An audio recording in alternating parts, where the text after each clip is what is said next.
sobre proteínas. Então, antes de falar sobre tudo isso, vamos nos apresentar. O meu nome, segurando aqui no nosso negócio aqui, é Carla Gava. O meu nome é Jaqueline, com a luva furada. E meu nome é Juliana. E nós vamos falar sobre o tema proteínas, oxidação de aminoácidos e ciclo da ureia. Fique ligadinho aí, você que está por um triz de reprovar em bioquímica e precisou urgentemente aprender sobre esse assunto muito top. E fica a sua oportunidade para dar um super gostei no final desse vídeo ou agora mesmo, coleguinha. Não esqueça, viu? E aproveite o vídeo. Então, primeiramente, para falarmos sobre proteínas, precisamos saber o que são as proteínas. Elas são nada mais nada menos que macromoléculas biológicas constituídas por aminoácidos. Sabendo disso, o que são os aminoácidos? Os aminoácidos, eles são unidades fundamentais da proteína, que são compostos por carbono, hidrogênio, oxigênio, nitrogênio e, em alguns casos, enxofre. No caso, o enxofre ele vai aparecer quando na cistina, que é um exemplo de proteína, onde aparece um enxofre.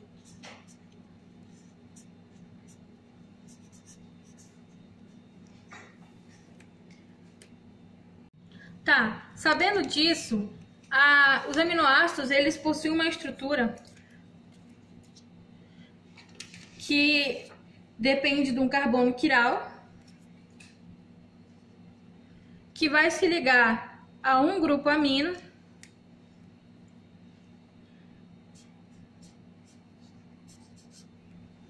e também a um ácido carboxílico.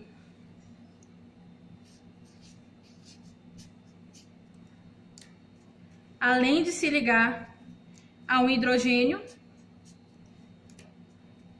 e a um radical.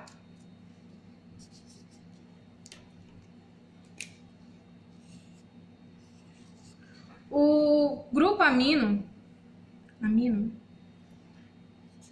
vai ser o que vai dar o nome aos aminoácidos, juntamente com o ácido carboxílico, que no caso nós temos uma base e um ácido. Assim nós temos um aminoácido.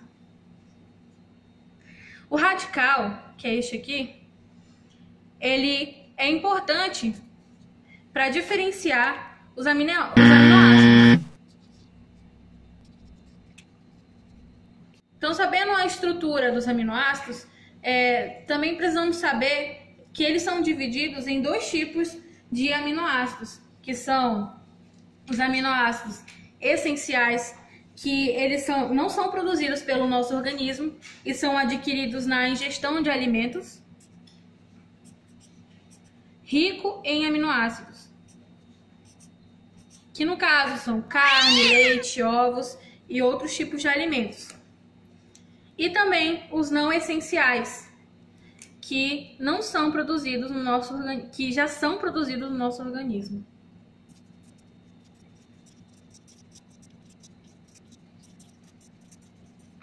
Sabendo já que as estruturas e os tipos de aminoácidos, também precisamos saber como é que as proteínas e esses peptídeos são formados. E, primeiramente, as proteínas elas vão ser formadas através de ligações peptídicas, que nada mais nada menos é do que a união de dois aminoácidos. Que nós temos, então, um aminoácido que possui todas as estruturas do aminoácido, tanto o ácido carboxílico quanto o grupo amino, o hidrogênio e o radical. Ele vai reagir com outro aminoácido, que nós temos então o quê?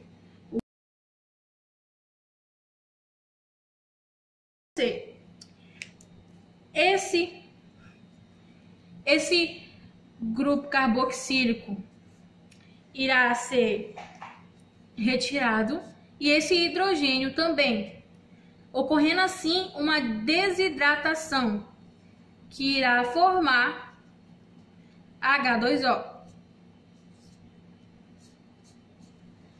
Ao formar o H2O, os dois aminoácidos vão poder se ligar, eles vão ficar com afinidade um no outro. E com essa afinidade vai ser formado então o peptídeo. Será dessa forma.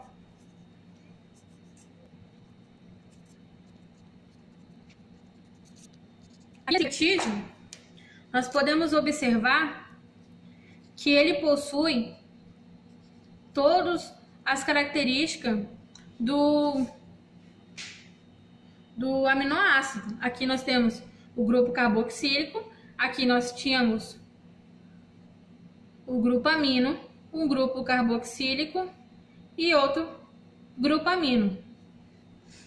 Sabendo disso, nós também podemos classificar esses aminoácidos em dipeptídeos, tripeptídeos, que podem ser resumidamente em oligopeptídeos,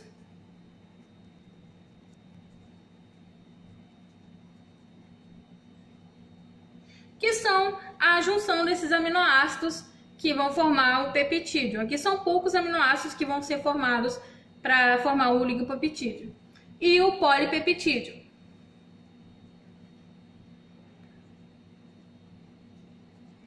que vai ser necessário vários aminoácidos para ser formado esse polipeptídeo.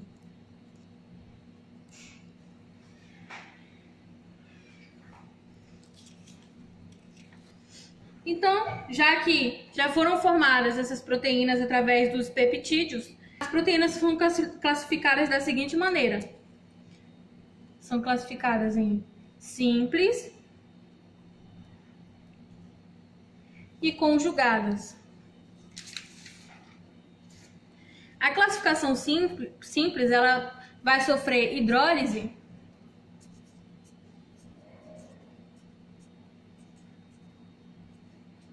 que vai liberar um aminoácido. A conjugada, ela vai também sofrer hidrólise, liberando aminoácido e um radical. Além disso, as proteínas possuem uma forma fibrosa e globular. A forma fibrosa, ela é insolúvel em água.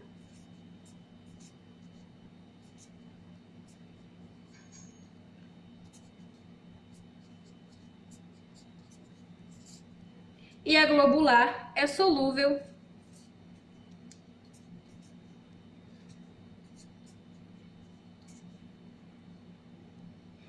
em água.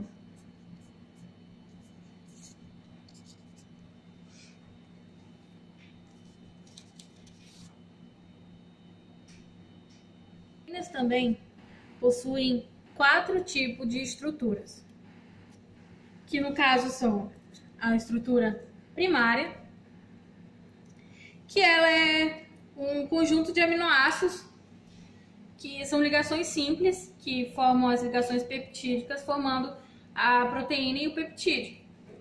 Essa nós temos então a estrutura primária.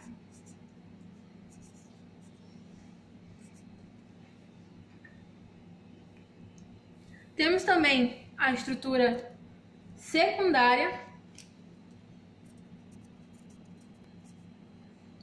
que ela é essa junção de aminoácidos que vão se arranjar espacialmente próximos entre si, formando essa hélice que mais se parece com um fio de telefone. Depois eu corto isso. A estrutura terciária, que acontece quando essa ligação da estrutura secundária começa a se ligar ainda mais entre si, se torcendo sobre si mesma, adquirindo uma forma arredondada. Isso é uma característica da forma globular das proteínas, que é muito característico em hemoglobinas.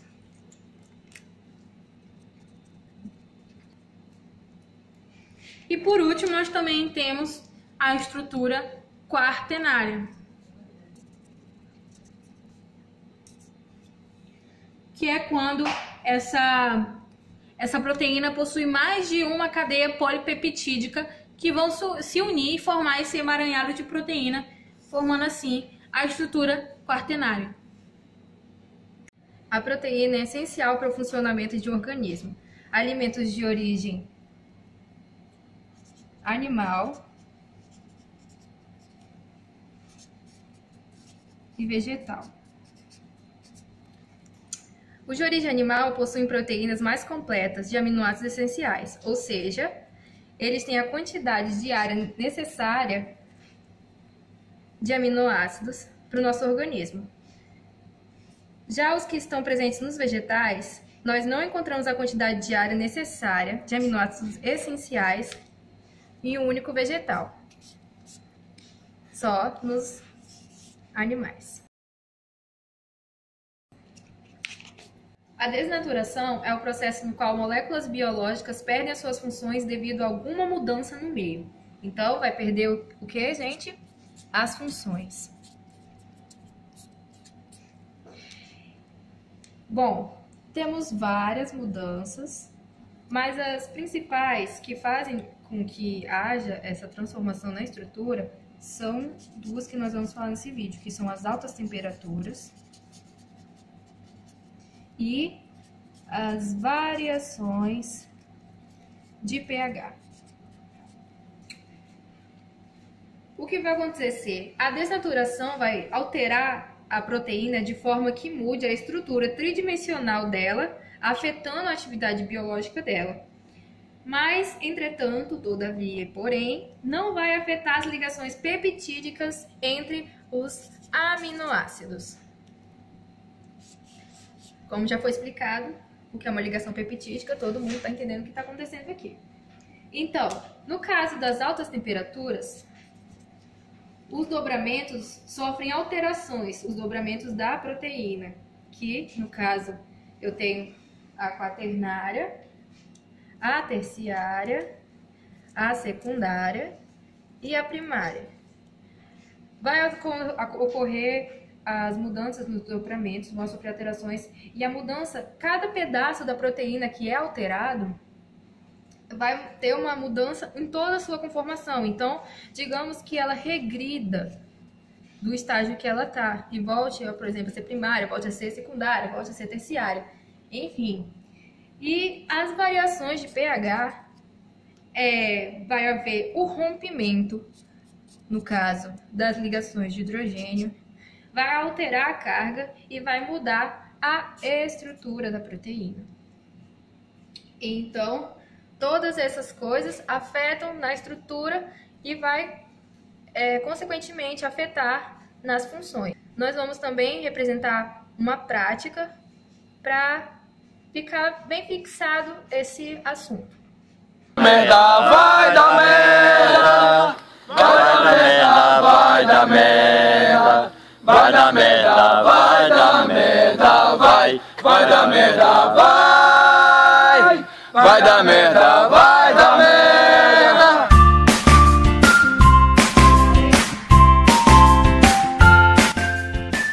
Oi, gente. Como eu falei durante a explicação sobre desnaturação, a gente vai fazer uma prática. A desnaturação ocorre por vários motivos, com várias ações, inclusive do calor, de ácidos e também com solventes orgânicos.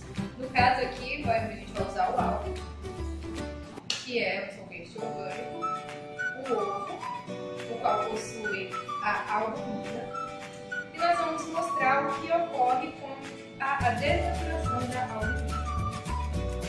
Para começar, a gente vai tirar a gema do ovo. Errou! A clara do ovo. Desculpa, a clara. Nervosa, gente. Chama de engraçadinho. É um processo muito demorado, o qual só gente que cozinha tem prática. Ou seja, muito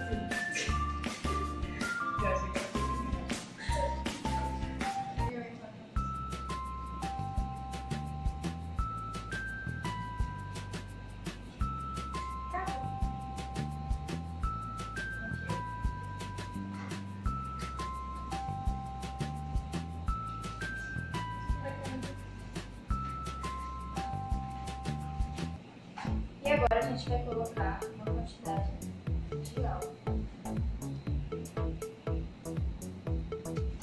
1 hora depois.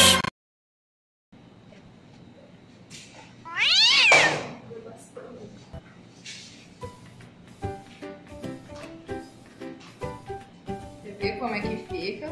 Parece que a gente acabou de fritar o ovo ou ele não foi cozido com todo sucesso, né? Isso ocorre basicamente porque há a desnaturação da albumina, que é a proteína que está presente no ovo. O álcool, assim como se fosse usado o calor, vai desnaturar a forma da proteína, que eu expliquei, que como a Jaqueline disse, tem a quaternária, terciária, secundária e primária. Vai haver uma quebra ou uma deformação em pedaços da proteína, desfazendo os dobramentos e regredindo a estrutura.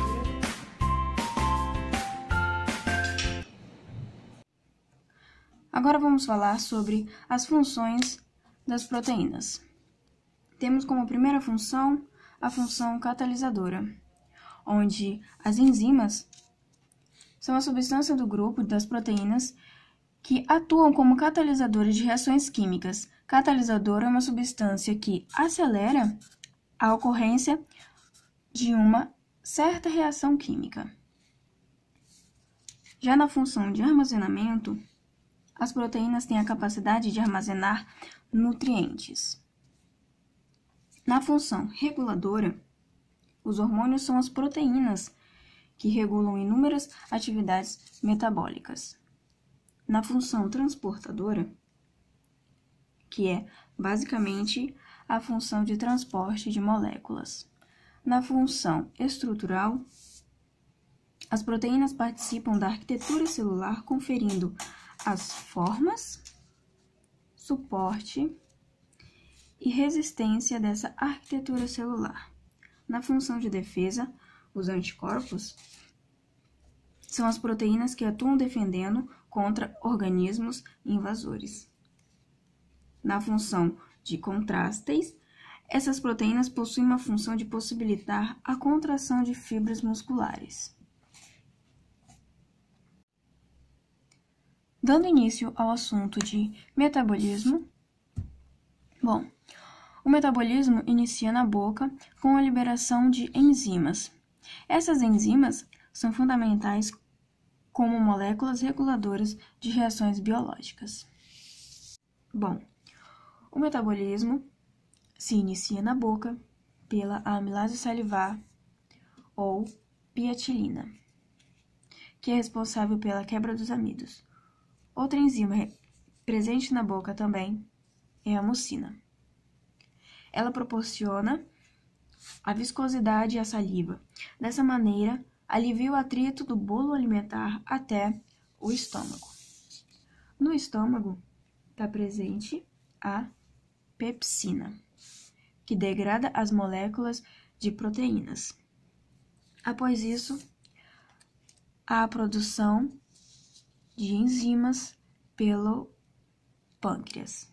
No pâncreas é produzido a tripsina, que continua a quebra das proteínas, a amilase pancreática, também pietilina, que continua a quebra do amido, e a produção da enzima lipase. A lipase quebra a gordura em moléculas menores para que assim possam ser absorvidas pelo intestino. Todas essas enzimas produzidas pelo pâncreas são direcionadas ao intestino, onde também são produzidas enzimas. Estas são a lactase, que é responsável pela digestão da lactose, a maltase, que é responsável pela transformação da maltose em moléculas de glicose. Há também a sacarase, responsável pela digestão da sacarose, os nucleotidase, que é responsável pela digestão dos ácidos nucleicos, e, por último, as peptidase, que atuam nos peptídeos, levando à liberação de aminoácidos. O ciclo da ureia ocorre nas células do fígado e em menor parte nos rins. Inicia-se na mitocôndria e segue para o citosol da célula. Consiste em 5 reações, 2 no interior da mitocôndria e 3 no citosol. Primeiro, a enzima carbamilfosfato sintetase, presente na mitocôndria, catalisa a condensação da amônia com bicarbonato e forma carbamoil fosfato. Para essa reação, há o consumo de 2 moléculas de ATP. Segundo, a condensação da ornitinina, presente na mitocôndria, e do carbamoil fosfato gera citrulina, sob a ação da enzima ornitina transcarbamilase. A citrulina é transportada para o citosol e reage com aspartato, gerando arginino-succinato e fumarato. Terceiro, a enzima arginino-succinato sintetase, presente no citosol, catalisa a condensação da citrulina e do aspartato, com consumo de ATP, e forma arginino-succinato. Quarto, a enzima arginino-succinato liase catalisa a transformação do arginino-succinato em arginina e fumarato. Por fim, a enzima arginase catalisa a quebra da arginina, originando ureia e ornitina. A ornitina volta para a mitocôndria e reinicia o ciclo.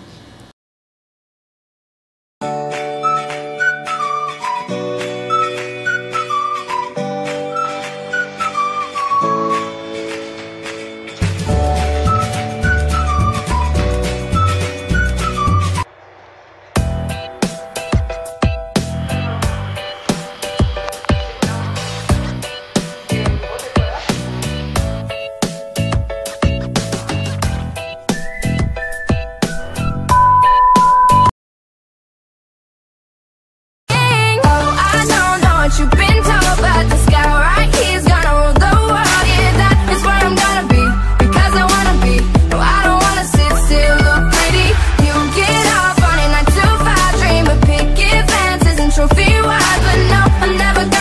I ain't got no money, I'm not trying to be funny, but I left it.